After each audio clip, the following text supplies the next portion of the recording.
Hey, Warpugs. So, Carrier Sheneo has asked me to check out SCP-882, a machine. Now, jokes about Russian mobsters aside, and if you get that reference, say so in the comments. They said it's an oldie, but I honestly think that this video has some of the Volgun's best voice acting to date in this interview log. And to be honest, I'm sold. I'm sold. The Volgun has put out some of the best voice acting for SCP, period, and I absolutely adore it. I want to see more. So here we are, SCP-882. We're just going to jump into it. Object class is Euclid. I'm just going to go. Let's go. Here we are. All right, everyone. Calm down, calm down. Hello, everyone. Hello. It's only me, Dr. Alto Clef, at your service. Oh, Christ. Clef. Yes, researcher Miller couldn't make it today, so I'm gonna take his little class.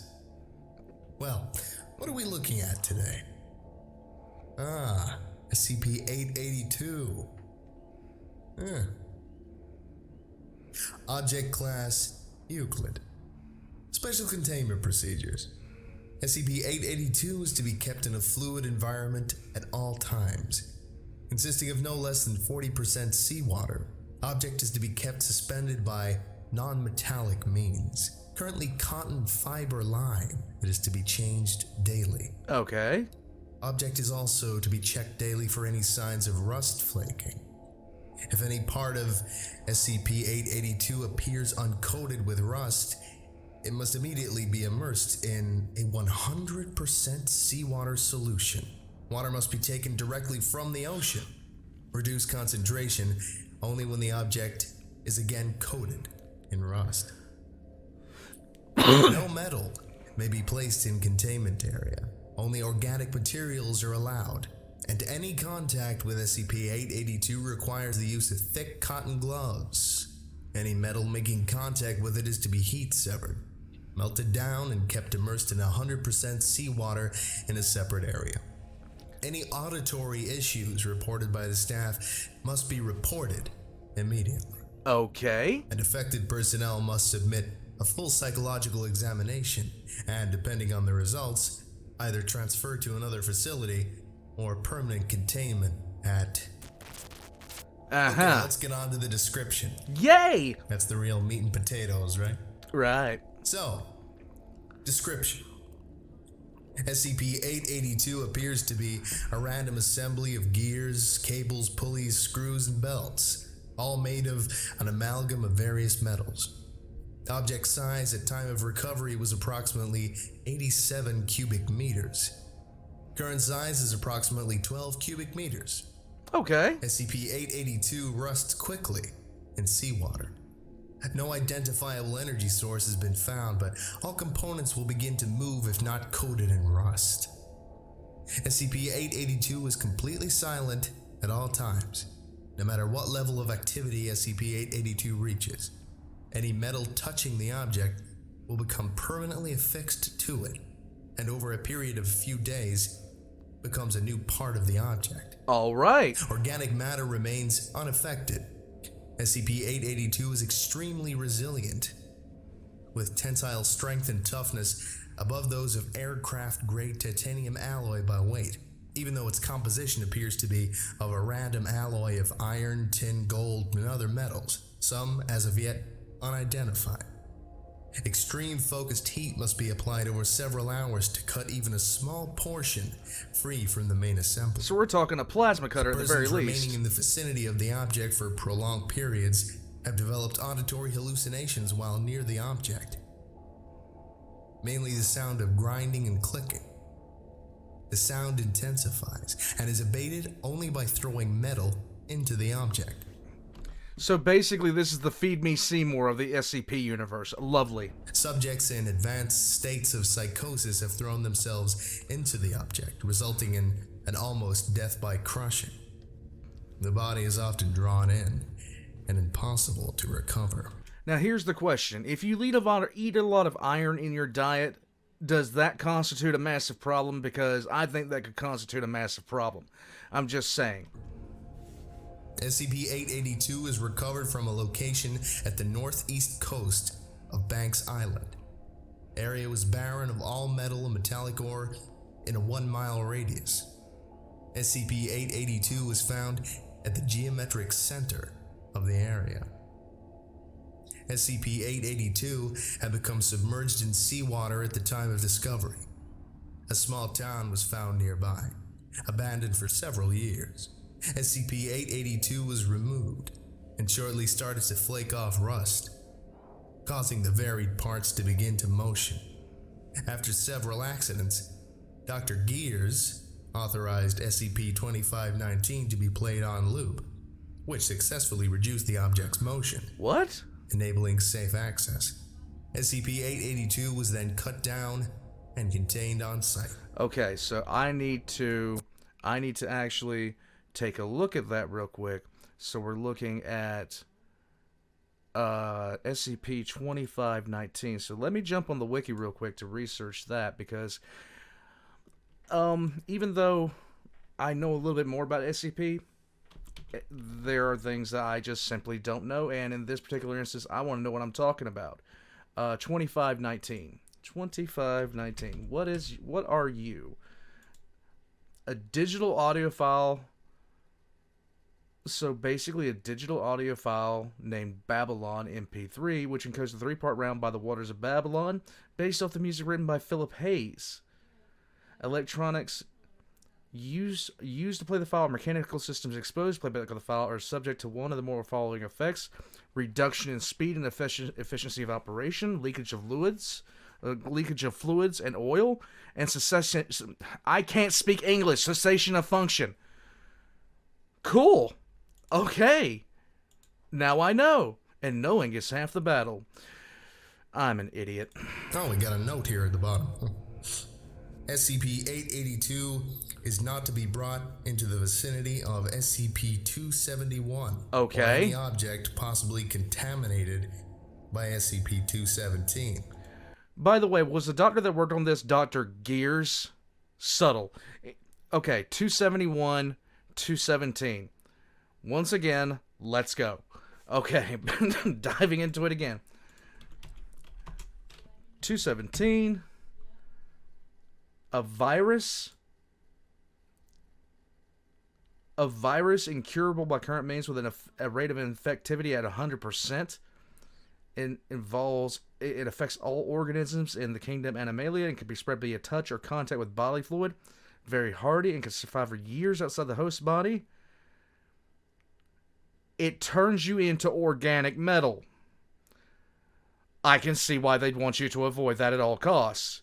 And let's see, so that's who you don't want around it.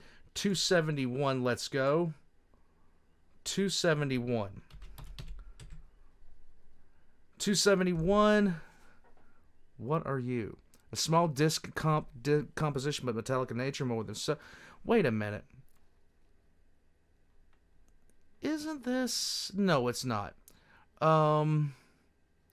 Let's see. Small disc composition of element of metallic in nature, a little more than 4 centimeters in diameter, and engraved with a number of symbols that may or not represent an unknown alphabet. They're infectious to their environment, gradually appearing as if invisibly carved into nearby objects. They are capable of escaping through any hole, however minute, but have been demonstrated to be unable to penetrate non-gaseous fluids. What? And they, once again, change things to themselves. Absolutely lovely. Addendum, SCP-271 is not to be brought in the presence of 882. Oh god, I love this. I love SCP. Here we go. Going back into it. Addendum. This is interview 882-1. Lovely. And play. Please, take a seat. State your name for the record, please. Richard Logan Wright. Everyone calls me Rich, though. Excellent. Thank you, Mr. Wright. Do you recall the date when you first saw the object in question? Oh, God, when was it? I'm not really sure. It was a while ago. Alan found it first. Wrecked his boat on it. It told a few of the other fellas about it, said they could sell it for a bundle of scrap. We all thought it was a chunk off a jet or a cargo ship. Okay.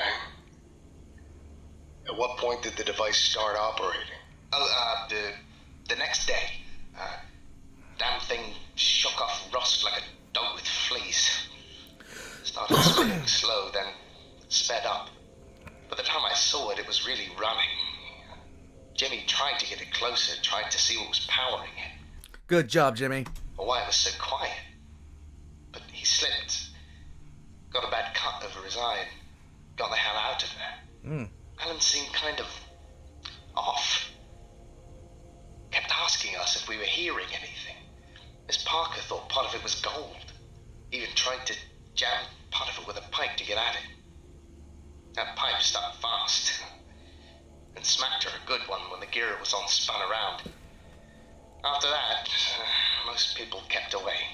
Were there any other incidents of people being injured or hearing noises? Not at first. That's the thing. It was so damn quiet, everyone kind of forgot about it for a while. Alan was keeping it in an old storeroom by the dock, and nobody really went out there much. He started looking bad. Said he couldn't sleep, that he kept hearing that thing grind away. Father Pat started dropping by, tried to talk to him, told him to get rid of it. He was gone for a couple of days, then suddenly the two of them turn up together. Happy as clams. I don't really know what's going on. I mean, Mr. Wright? I'm fine. You're not fine. You've got issues. Father Pat and older Alan showed up. Fresh as daisies. Say they've got the thing figured out. I wasn't paying that much attention. This whole thing had me spooked. Been hearing stuff from the storeroom. Grinding and squealing. Really quiet. Anyway, they said some damn thing about it being from somewhere else. That God made it. Huh. That was it for me. Yeah, that's me too. I left. Done. Did you believe them? What? That it was from God? No. I don't know.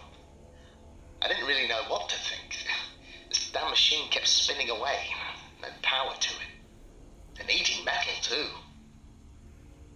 That pole Mrs. Parker hit it with, it turned into a giant screw shaft. Looked like it had always been there.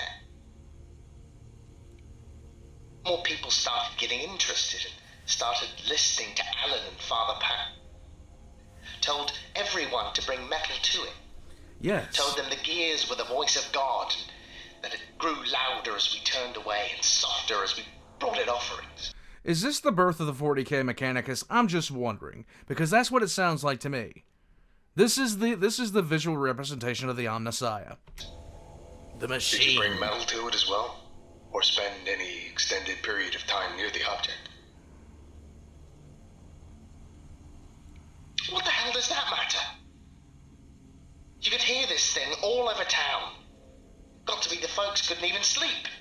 Just clanking, grinding, screaming at all hours of the night. Giving it metal helped. Damn it, I didn't want to. I know it wasn't God. I never said it was. Everyone else was falling over themselves to make Alan and Father Pat happy. I just wanted some damn sleep. There's not a goddamn thing wrong with that. Sir, I will request that you calm yourself.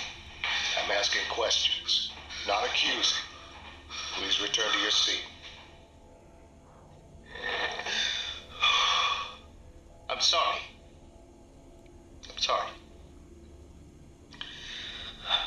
Over a couple of weeks, everything got fed to that thing. It was just how things were. We were pretty isolated, you know. It's not like we had much else. You'd just make a couple trips out to the storehouse and toss any metal you happened to find it. Always seemed to be there, just watching it. Huh. It tore a hole in the roof after a while. Father Pat started getting strange, telling us it wasn't enough. I think the noise was getting to him. Said it needed something more meaningful. I think the noise is getting to you. I mean, I don't know what he meant by meaningful. What's meaningful to a hunk of metal in the corner? Mr. Wright,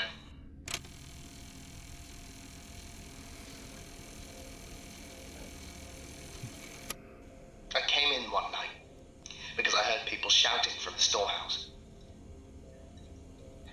Father Pat was leading a prayer to this thing, but it didn't sound like any prayer I knew. People were coming up, and he bent over them. They screamed, and then he turned to that big mass of metal. I thought he was giving communion, until I saw the pliers in his hand. I'm sorry. Pliers? He was yanking out people's fillings. Oh.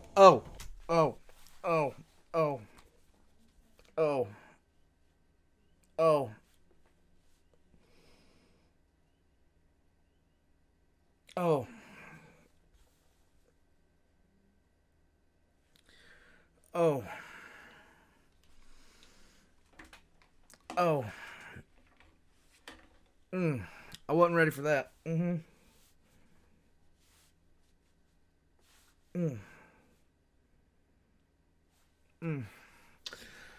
Whew. Okay. Yeah. I have an aversion to certain things, and I have a really bad aversion to certain things, and that is definitely one of them. Okay. Give me a second.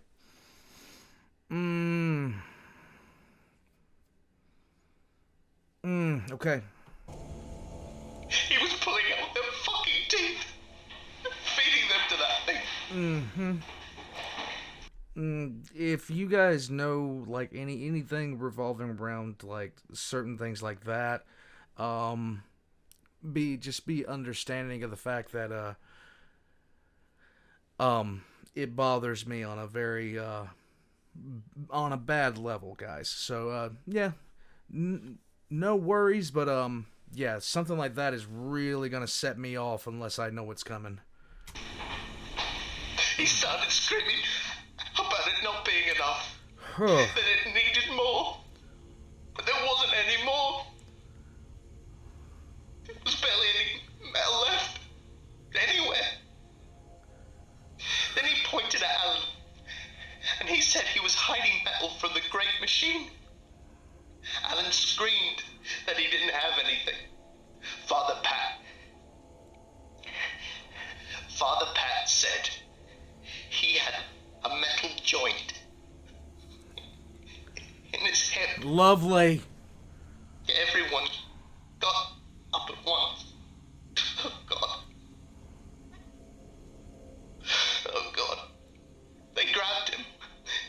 Everyone just grabbed him. He started screaming. No. He kept screaming and screaming, and nobody cared. I saw his arm go in, saw all his fingers break, and pull the rest of the arm in, and I ran. What could I do? Jesus, I couldn't stop it. There were too many. And that thing was screaming and screaming. And Alan was screaming and Father...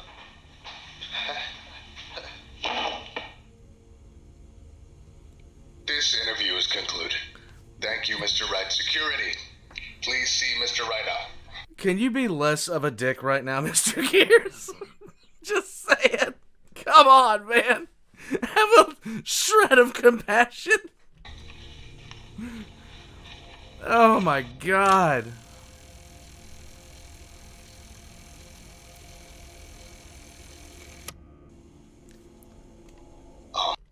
Please be kind. Rewind. Closing statement. Mr. Wright attempted suicide shortly after interview. Subject is currently being held on suicide watch and for observation. Give him some... All right, calm down. Yeah. I know. kind of upsetting, right? A little bit. Nobody said your time at the Foundation was going to be picnics and hugs and cotton candy parties. But can we get more 999? Let's just leave it there.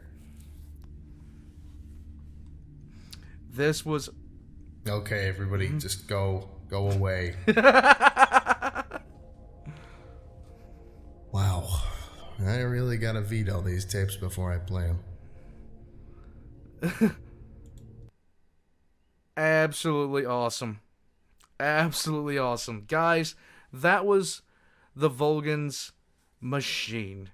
Object Class Euclid. Guys, of course it was going to be great. The Volgun's always been an excellent voice actor. He's always been an excellent voice actor. His actual accent is just so far removed from what he portrays, and that actually carries over into a lot of what he does, and I can only applaud it. It's awesome. As far as the SCP goes, extremely interesting. It basically, that thing is the Feed Me Seymour of the SCP universe. It is absolutely ridiculous. It devours, and it just basically programs people to feed it. I'm wondering if that might be part of the Broken God. If it is, let me know if I'm right. If I'm wrong, tell me I'm an idiot. Do so down in the comments below. I have a particular aversion to being kind of blindsided, not really blindsided, but when certain things are brought up, like something that was brought up in there, it really does strike at every nerve in my system all at the same time. So if there's requests like that in the future where it pertains to mainly teeth, things of that nature, please give me some sort of warning. I don't mind it, but I need to prepare myself mentally for it, because if that happens like blindly, that really, it's like nails on chalkboard mixed with the worst, like, everything. It just really screws with my head. Aside from all that, guys, this was excellent. I figured it was going to be excellent. I was not disappointed. All the Volgun's links are going to be down in the description below, and I recommend you guys check him out because he is awesome, okay? And all of my links are going to be in the description below as well. This is not what I initially thought it was going to be. I have yet to see a video on another type of machine. I have yet to see one on that speaks about how this the specific machine itself, improves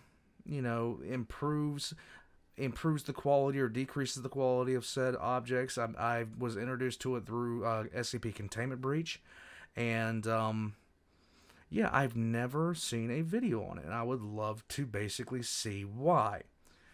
In any case, guys, if you enjoyed the video, give me a like on that, and leave a comment down below. And check out the comment section, the description. I'm an idiot. I have no English skills whatsoever. That thing's still bothering me a little bit in the head. Just check the description below, and I have links to my Patreon, merch by Valk, and this is another once again, another SCP that is completely different than anything I've ever heard as far as differences between. I can say this without a shadow of a doubt. The writers for some of this, they're creative, and I love it. All things considered, I'll catch you guys next time. And, don't feed this thing anything at all. Just, that's a negative, Ghost Rider.